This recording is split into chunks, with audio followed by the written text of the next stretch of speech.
Hey guys, Professor Bill, Comic Book University, and the Death-Defying Devil, issue number 1. This is a character created back in 1940 by Lev Gleason, and he was in Project Superpowers recently, and I've never read an issue of the Death-Defying Devil before, because I actually had to Wikipedia him up real quick and take a good look really quick. That's why I said all this stuff in the beginning, because I'm going to forget later on. I didn't feel like writing it all down. So, devoted from memory from about 10 seconds ago.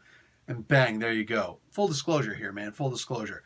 So I'm wearing a Daredevil shirt here. Why isn't he called Daredevil? He might as well just be. He used to be called Daredevil. Originally, he was called Daredevil. However, yeah, what do you call it? Marvel owns the rights now to the name. So it is what it is. Anyway, yeah, this is a really good book. I enjoyed this.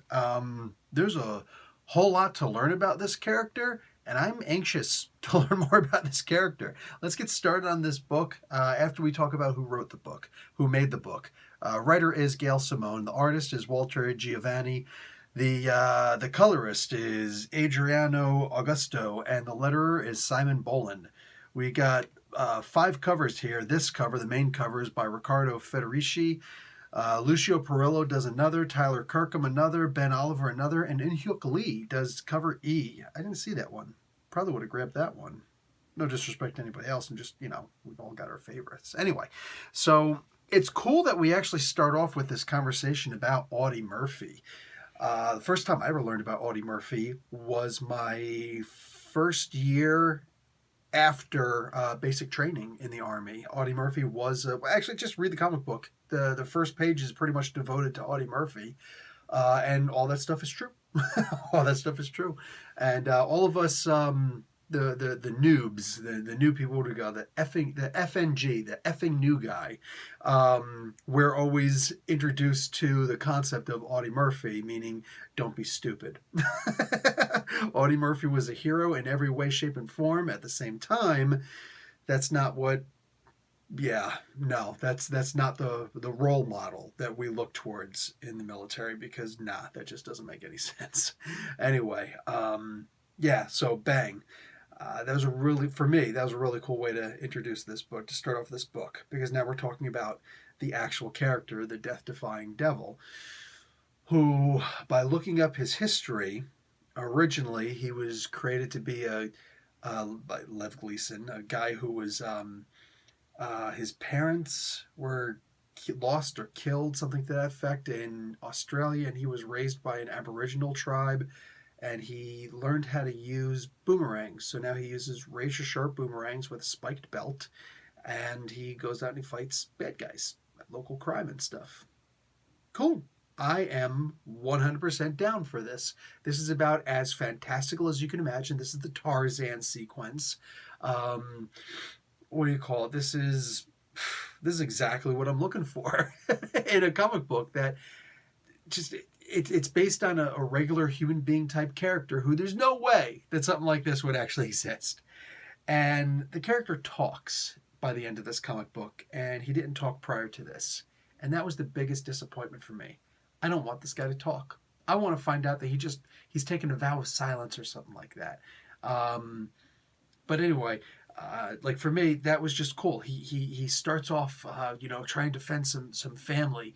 There's 5 bad guys there. And I'm telling you, I'm just saying, I saw the axe. As soon as I see the first panel, I didn't have to go back and look at it later. I saw the axe. I'm thinking, as soon as I walk up and I see a guy carrying a freaking axe, if I'm by myself, I'm running. If I'm there with my woman, I'm giving this guy a hard boot to the head, and I'm going to keep on freaking kicking him until I am tired of kicking him.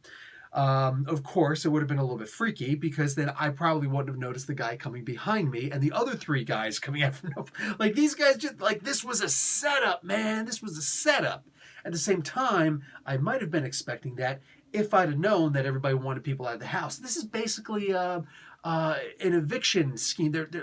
People are trying to get these people out of this house. All right.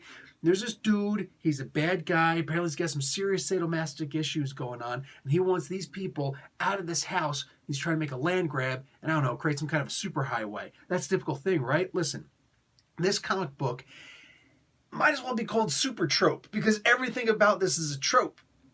And there's so many in here that it works so well. I'm sitting here reading this comic book, And I'm referencing back to one of my favorite movies, a movie which makes no sense, yet all of us who saw it, I think, wanted to be. The one movie that made Patrick Swayze look like the toughest SOB in the world. That's right, people. I'm talking about Roadhouse. I'm going back, and I'm sitting here, I'm reading this comic book, I was like, this got some serious Roadhouse vibes up in here, man. Wow. You know, it's like, here's this ballet dancer, Patrick Swayze, who was awesome. Ghost, good movie. Every movie he's been in, I believe, really cool. Nobody puts baby in a corner. I just used that reference like yesterday, I think, with my wife, 2 days ago with my wife or something like that. Of course, she's got no pop culture understanding, so she's just like, I don't know what that's from. But anyway, dude, no way. I'm sitting here reading this, and that's what's in my head. All of a sudden, here's this, like, wow, this is awesome.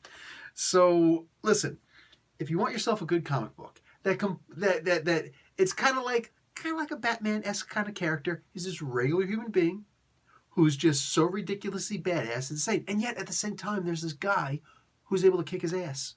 This dude, he's there, and he's in all black, except for this bandolero kind of, I don't know, I forget what those things are called. But whatever, it's cool. I mean, nobody in real life would wear it, but this knucklehead wears it. Nobody in real life would have a freaking spiked belt. I mean, that is like the least tactical thing in the world. Get some brass knuckles if you want. But like, a spiked belt? I'd be like, ooh, I got an itchy ass. I just cut my wrist and I'm going to die now. Like, it's ridiculous. It's so ridiculous. And I love it. Guys, you just want something that's just top of the head reading, and you're going to love it. Yet at the same time, in the next issue, they're promising there's going to be some serious investigation into this house, because the people in this house apparently aren't, while they're certainly victims, they might also be aggressors in some way. I'm interested in finding out the mystery here. So look, pull bin for me. I'm interested in this. This is cool. I'll be talking a lot more about this. Professor Bill, Comic Book University. Class dismissed.